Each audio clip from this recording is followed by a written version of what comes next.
Tried to be chill, but it's so hard that they melted. Fell right through the cracks, and they try to get back. Before the world try to judge, they'll be giving it their best. And nothing's gonna stop even divine intervention. Guess it's time to understand. Be open and learn some, and we won't hesitate no more. No more, it cannot wait. Love wait. Pwedeng yes and pwedeng no na is change really coming. Kasi on one hand, yes. Kasi, diba, na-elect na, well, I think to be elected si Risa Hontiveros and si Senator Risa Hontiveros and si Congresswoman Kaka Bag-aw. And both of them said na yung anti-discrimination bill, one of their top priorities. For Kaka Bag-aw, yung top 1 talaga siya. So, yung anti-discrimination bill, very important para sa atin, sa mga LGBT, kasi parang right now, walang basis yung parang walang law na nagsasabi na bawal mag-discriminate against anyone, but especially towards us. So, wala kaming defense, basically. Din, kasi ang hirap ma-predict ang Filipinos kasi akala mo tanggap ka nila pero yung pala tinatolerate ka lang nila.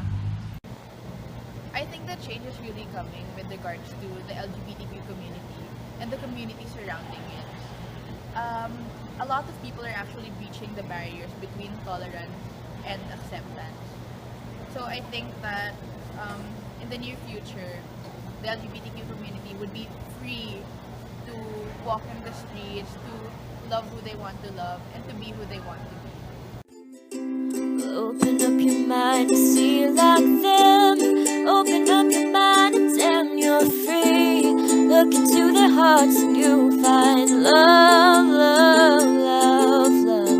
Listen to the music of their moment as they dance and sing. We're just one big family, and it's their God-forsaken right to be loved, love, love, love, love.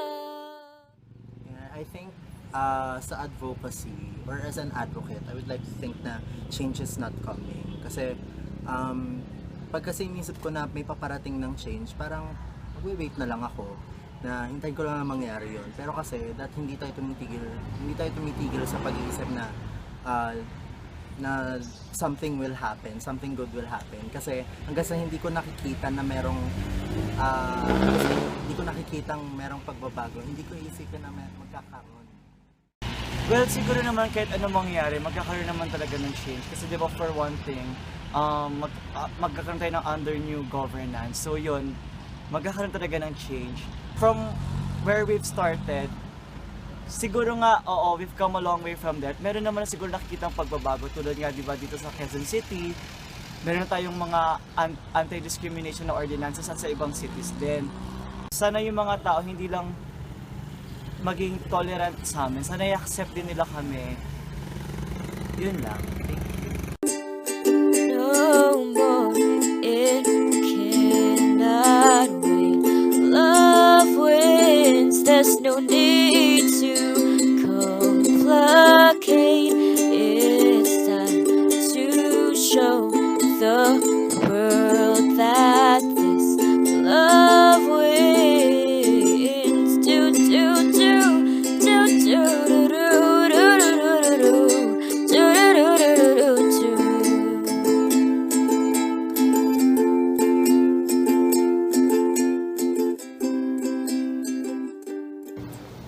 I'm Shella Bergosa, and I want change.